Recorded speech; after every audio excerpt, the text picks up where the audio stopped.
Hello students, this is Mahendra और एक बार फिर से आपका स्वागत है मेरे चैनल पर। तो कैसे हैं आप सभी? उम्मीद करता हूँ आप सब बहुत अच्छे होंगे। देखिए, पिछले कई वीडियोस में आप तक पहुँचा चुका हूँ नाउन के बारे में, जिसमें हमने एक वीडियो में नाउन का थोड़ा सा इंट्रोडक्शन किया था। उसके बाद में क्वेश्चंस के थ्रू और ज़्यादा से ज़्यादा नॉलेज आप तक पहुँचाने की कोशिश की है मैंने। होप आप वीडियोस को एंजॉय कर रहे होंगे। अगर आपको कोई भी प्रॉब्लम रहती है उसमें तो आप मुझे कमेंट सेशन में कमेंट करके ज़रूर बताएं, जिससे मैं आपकी हेल्प कर पाऊँ, आपको मुझे ये पता चल पाए कि आपकी प्रॉब्लम्स आखिर में क्या हैं। और क्या होगा, जैसे जैसे आप प्रॉब्लम मुझे बताएंगे तो मैं उनके अकॉर्डिंग फिर अपने अंदर चेंजेस करने की कोशिश करूँगा और कोशिश करूँगा कि आपको चीज़ें बहुत अच्छे से समझ में आएँ। ठीक है बेटा? देखिए, तो लास्ट क्लास में मैंने आपको पॉजेसिव केस पढ़ाया, उससे रिलेटेड आपको क्वेश्चंस मिलेंगे और क्वेश्चंस पहुंचा चुका हूं मैं कुछ आज तक आप तक, और वो क्वेश्चंस आपके पास आते रहेंगे। तो आज फिर यहाँ पर 7 क्वेश्चन लिखे हुए हैं बेटा, और ये क्वेश्चन है बहुत अच्छे क्वेश्चन हैं। इनमें कुछ क्वेश्चन ईजी भी हैं जो आप आराम से कर सकते हैं, कुछ अच्छे बहुत अच्छे होंगे जो ईजिली इन क्वेश्चन को अटेम्प्ट कर पाएंगे। ठीक है? देखो, मैं हमेशा कहता हूँ इस बात को कि आप कितना भी पढ़ लीजिए, जब तक प्रैक्टिस नहीं करेंगे तब तक उस पढ़ाई का महत्व तो नहीं रहता है। आपने कोई भी नियम पढ़े, अब आपको यही नहीं पता कि उसे अप्लाई कैसे करना है, किस तरह के क्वेश्चन में, जब क्वेश्चन की लैंग्वेज से आप पता कर पाएंगे यहाँ पर क्या अप्लाई होगा, तो वो ज़रूरी है। वो चीज़ें आप सीख पाएंगे किससे बेटा? प्रैक्टिस के थ्रू, है ना? तो चलिए, आज हम प्रैक्टिस के लिए ही 7 क्वेश्चन आपके सामने हैं। पहले मैं एक वीडियो में आपको 11 क्वेश्चन करा चुका हूँ, फिर आई थिंक 6-7 एक क्वेश्चन और कराए थे। तो मतलब मैं क्वेश्चन आपको ज़्यादा से ज़्यादा कराने की कोशिश करता रहूँगा। ठीक है बेटा? चलिए, तो क्वेश्चन नंबर 1 से हम अपनी स्टार्टिंग करते हैं। पहला क्वेश्चन हमारे सामने लिखा हुआ है पीपल। हाँ देखो, एक बात बता देता हूँ और कि देखो यहाँ पर ना, ये पहले से इस तरह से आप चाहें तो अपना क्वेश्चन बना सकते हैं, ABC and no error part बना सकते हैं D। ठीक है बेटा?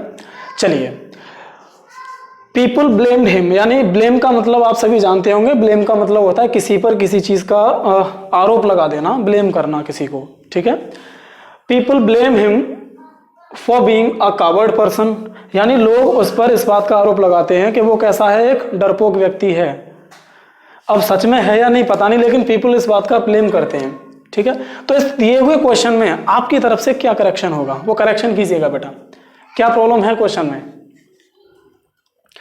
देखो, क्वेश्चन को पहले आप खुद सॉल्व कीजिए, समझ रहे हैं ना? आप खुद सॉल्व कीजिएगा पहले क्वेश्चन को, उसके बाद मेरे आंसर देखिए। क्योंकि जब तक आप खुद कोशिश नहीं करेंगे तब तक आप ये नहीं समझ पाएंगे कि आप सही जा रहे हैं या गलत जा रहे हैं। मैं तो यहाँ पर सारे को आया हुआ हूँ, तो 7 क्वेश्चंस के आंसर आपको बता कर ही जाने वाला हूँ। लेकिन देखो, मैंने यहाँ पर लिख दिया और आंसर बता दिया, आपने अपनी नोट पर लिख लिया, आंसर लगा लिया। इस दौरान हमने कुछ भी नहीं सीखा। टू बी वेरी ऑनेस्ट, इस दौरान हमने कुछ भी नहीं सीखा। जो लर्निंग होती है ना, मेरे यहाँ लिखने में और आपके वहां लिखने में लर्निंग नहीं है। इस आपके लिखने और मेरे लिखने के दौरान हम दोनों लोगों ने जो बातचीत की है, समझ रहे हैं बेटा? इस लिखने लिखाने के प्रोसेस में जो हमारे बीच में जो बातचीत होती है, उस बातचीत में लर्निंग होती है। तो ज्यादा ध्यान किस पे देना है? बातचीत पर ध्यान देना है। जो हम बात कर रहे हैं ना, उसको सुनने पे ध्यान देना है कि आखिर क्या कहा जा रहा है और वो समझ में आ भी रहा है या नहीं आ रहा है ना? चलिए, तो पहला क्वेश्चन है ना, तो इस क्वेश्चन में अगर हम एरर देखें तो यहां पर एक कंसेप्ट तो मैं आपको पहले बताने की कोशिश करूंगा कि एक हमारा यहां शब्द लिखा हुआ है कावर्ड। मैंने कौन सा शब्द बोला? कावर्ड। इस साथ में बोलिएगा बेटा, कौन सा शब्द बोला मैंने? कावर्ड।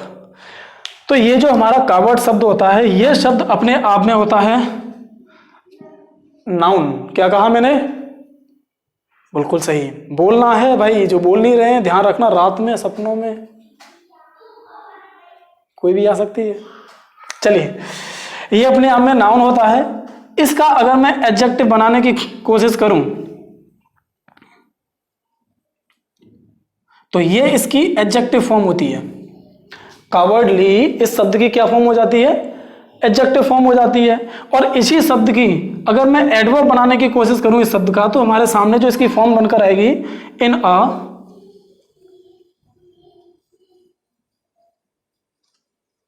Cowardly manner. ये हमारे सामने इसकी कौन सी फॉर्म आई बेटा? एडवर्ब। कौन सी फॉर्म आई? एडवर्ब। ठीक, तो ये जो लिखा हुआ शब्द हमने समझा कावर्ड, कावर्ड अपने आप में नाउन होता है जो डरपोक को कहा जाता है। इसकी हमने एडजेक्टिव फॉर्म पढ़ी कावर्डली, एडवर्ब फॉर्म पढ़ी इन अ कावर्डली मैनर। अब देखिए यहां से जो सीखने की बातचीत आती है वो क्या आती है, एक क्वेश्चन मैं आपके सामने लिखूंगा और आप मुझे बताना वो क्वेश्चन अपनी तरफ से आंसर करने की कोशिश करना कि क्वेश्चन क्या है, करेक्ट है या नहीं है, और जो भी आप बताना चाहें। जैसे ही इज बॉय या ही इज ए बॉय, आपकी तरफ से कौन सा सेंटेंस करेक्ट होगा? बिल्कुल सही, आपकी तरफ से जो आपने मुझे बताया तो हमारा सेंटेंस जो करेक्ट होगा वो कौन सा होगा? He is a boy. क्या सेंटेंस करेक्ट होगा? ही इज अ बॉय, क्योंकि बॉय हमारा नाउन है, नाउन के लिए हमें आर्टिकल लिखना पड़ता है। अब एक बात देखिए, यहां पर मैं इस सेंटेंस के अंदर बॉय की क्वालिटी को भी डिस्क्राइब करना चाहूं कि आखिर वो लड़का कैसा है, आखिर वो लड़का कैसा है, तो मैं बताना चाहता हूं वो लड़का बहुत अच्छा है। तो मैंने बात क्या बोली बेटा? He is a good boy, he is a good boy. तो यहां पर हमने जो देखा कि ये जो हमारा आर्टिकल है वो हमने इस एडजेक्टिव से पहले लिखा। मैंने क्या कहा? हमने आर्टिकल कहां लिखा? इस एडजेक्टिव से पहले। लेकिन ये जो आर्टिकल है ये आर्टिकल इस एडजेक्टिव के लिए लिखा हुआ है या इस नाउन के लिए? किसके लिए लिखा हुआ है? बिल्कुल सही पहचाना आपने, ये जो एडजेक्टिव लिखा हुआ है, ये आर्टिकल जो लिखा हुआ है ये आर्टिकल इस नाउन के लिए है, ना कि एडजेक्टिव के लिए। इस बात को ऐसे समझ लेते हैं, अगर मैं सेंटेंस कहता हूं ही इज ए गुड, क्या ये सेंटेंस करेक्ट होगा? क्या ये सेंटेंस करेक्ट होगा? बिल्कुल नहीं होगा करेक्ट। क्यों नहीं होगा करेक्ट? क्योंकि ये हमारा एडजेक्टिव है और आर्टिकल हम एडजेक्टिव के लिए नहीं नाउन के लिए लिखते हैं। तो यहां पर सेंटेंस हमें सिर्फ कहना पड़ेगा ही इज गुड कहना पड़ जाएगा। बात समझ में आई यहां तक?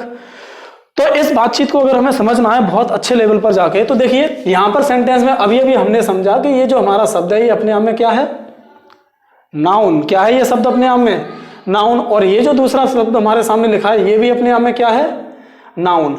इस कावर्ड का पर मतलब होता है कि एक व्यक्ति जो अपने आप में डरपोक है। अगर व्यक्ति इसका अपने आप में मतलब है तो ये पर्सन लिखने की जरूरत नहीं है। इस तरीके की एरर को सुपरफ्लुअस की एरर कहा जाता है, यानी रिडंडेंसी भी कहते हैं, मतलब कई शब्दों का प्रयोग करना जरूरत से ज्यादा। ठीक है, तो वहां से हम पर्सन को रिमूव कर दें क्योंकि कावर्ड का मतलब ही अपने आप में डरपोक व्यक्ति होता है। बात समझ में आई? तो एक बार इस बातचीत को लिख लीजिएगा जो भी आपको लिखना हो। फिर नेक्स्ट क्वेश्चन को देखिए। नेक्स्ट क्वेश्चन में क्या प्रॉब्लम है? बहुत इजी क्वेश्चन है अगला। तो देखिए मैं एक बार क्वेश्चन रीड करता हूं आपके लिए। Aditi was unable to support her parent even though both of them had no income of their own. देखिए क्या आंसर होगा।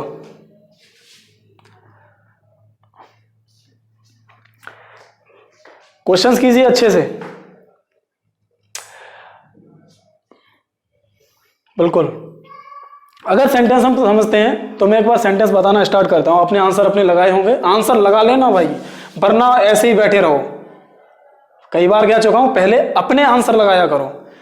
क्वेश्चन रीड करते हैं। अदिति वॉज अनेबल, अदिति नहीं थी योग्य इस चीज के कि वो अपने पेरेंट को सपोर्ट कर पाए, हालांकि जबकि उसके जो पेरेंट्स थे वो दोनों के दोनों ऐसे थे कि जिनके पास कोई इनकम का सोर्स नहीं था, कोई इनकम नहीं थी उनकी। तो अगर सेंटेंस समझें तो यहां पर हमने एक शब्द देखा देम, एक शब्द हमने आगे देखा देयर। दो शब्द हमारे सामने लिखे हुए हैं देम और एक शब्द लिखा हुआ है देयर। ठीक, क्या ये दोनों शब्द अदिति के लिए हैं? बताइए, अदिति के लिए तो नहीं हो सकते क्योंकि अदिति अपने आप में सिंगुलर है, तो सी या हर यूज करेंगे। ठीक, अब आगे अगर हम देखते हैं तो यहां पर एक शब्द और लिखा हुआ है पेरेंट। ये पेरेंट कितने हैं? यहां पर एक शब्द और लिखा हुआ है बोथ। बोथ का मतलब ये जो पेरेंट हैं वो माँ और पापा दोनों की बात कही जा रही है। तो पेरेंट नहीं, हम क्या कहेंगे बेटा? पेरेंट्स। पेरेंट तब कहते हैं जब मम्मी या पापा किसी एक की बात की जाए। यहां पर एक की नहीं, दोनों की बात की जा रही है। एक, दो, तीन जगह पर हिंट लिखी हुई है। ओके, तो ये दो क्वेश्चन हुए यहां तक। तीसरा क्वेश्चन देखते हैं। इजी क्वेश्चन है, ये तो करा चुका हूं। देखिए क्या होगा। Question number 3।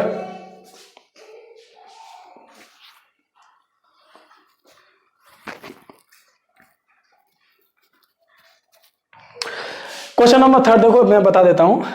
Many passer by stopped at the place of accident, यानी बहुत सारे रास्तागीर जो रास्ते में गुजरने वाले लोग होते हैं वो रुक गए जहां पर एक्सीडेंट की घटना हुई थी, यानी एक्सीडेंट के घटना स्थल पर ही बहुत सारे गुजरने वाले लोग एक्सीडेंट को देखकर रुक गए।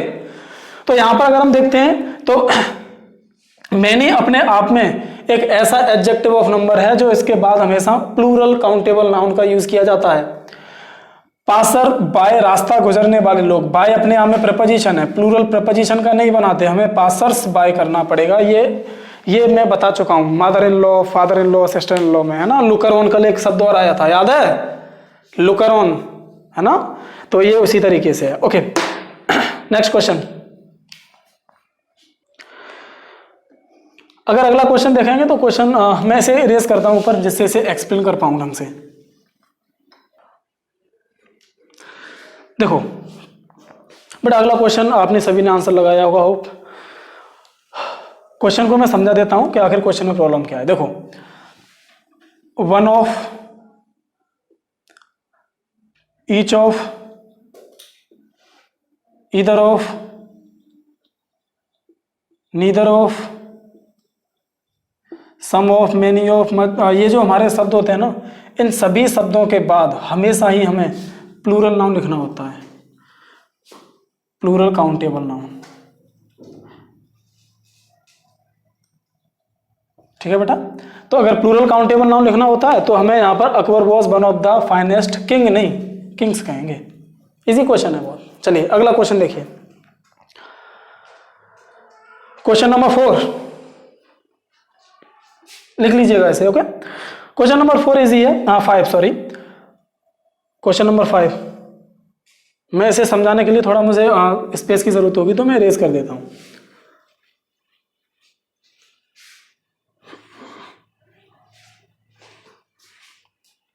देखिए क्वेश्चन नंबर 5, आंसर लगाया।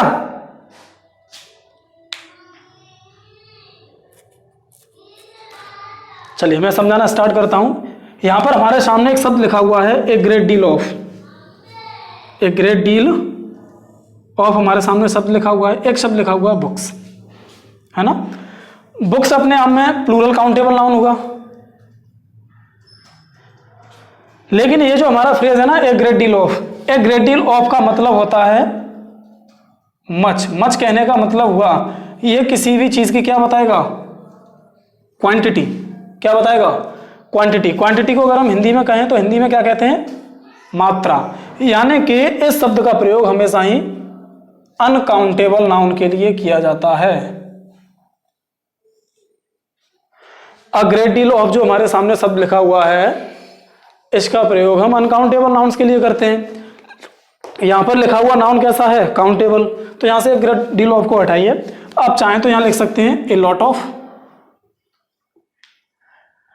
ए लॉट ऑफ के प्लेस पर आप चाहें तो लॉट्स ऑफ भी लिख सकते हैं, lots of. A lot of या लॉट्स ऑफ दोनों के बाद हम या तो लिखते हैं प्लूरल काउंटेबल नाउन, क्या लिखेंगे, प्लूरल काउंटेबल नाउन, या फिर अनकाउंटेबल नाउन भी लिख सकते हैं, अनकाउंटेबल नाउन भी लिख सकते हैं। यानी बात मैंने जो कही वो ये कहने का मतलब हुआ कि ए लॉट ऑफ या लॉट्स ऑफ का प्रयोग काउंटेबल के लिए भी होता है और अनकाउंटेबल के लिए भी होता है। अगर नाउन काउंटेबल होगा तो हमेशा प्लूरल फॉर्म में होगा, और अनकाउंटेबल है तो उसका सिंगुलर प्लूरल तो बनता ही नहीं है, ये पहले सीख चुके हैं हम। हाँ, अगर आप चाहें तो एक शब्द और है जो मैं बता देता हूं कि आप चाहें तो यहां पर सेंटेंस में ए लॉट ऑफ या लॉट्स ऑफ के अलावा ए नंबर ऑफ भी यूज कर सकते हैं, ए नंबर ऑफ, या ए लार्ज नंबर ऑफ भी यूज कर सकते हैं। लेकिन एक बात समझने की है कि इनके बाद हमेशा प्लूरल काउंटेबल नाउन ही आता है, अनकाउंटेबल नाउन नहीं आ सकता ए नंबर ऑफ या लार्ज नंबर ऑफ के साथ में। ठीक है बेटा, लिख लीजिएगा ऐसे। और नेक्स्ट क्वेश्चन देखिए, it is a desert place, इसको आंसर कीजिए, ऐसे लिख लीजिएगा आराम से। नेक्स्ट क्वेश्चन बताइए क्या होगा। इन क्वेश्चंस को, कंसेप्ट को याद रखना ढंग से समझकर, ठीक है ना।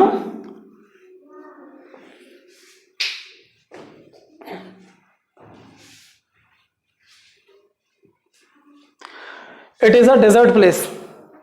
तो अगर दिखे हुए सेंटेंस को देखते हैं हम, तो it is a desert place. तो देखो समझने की बात जो है ना ये है कि कुछ हमारे एडजेक्टिव ऐसे होते हैं जो ना वर्ब की थर्ड फॉर्म से बनते हैं। तो इसे ना हमें एडजेक्टिव बनाना पड़ेगा। प्लेस हमारा नाउन है, ठीक है, तो फिर हम इसे एडजेक्टिव बनाएंगे तो डेजर्टेड करेंगे, it is a deserted place. ऐसे अगला सेंटेंस है ना, यहाँ पर भी on entering the crowding room नहीं होगा। रूम हमारा नाउन है, हमें रूम को क्वालिफाई करना है कि रूम कैसा था, भीड़ से भरा हुआ था। अगर भीड़ से भरा हुआ था तो हम क्राउडिंग नहीं कहेंगे, हम कहेंगे क्राउडेड।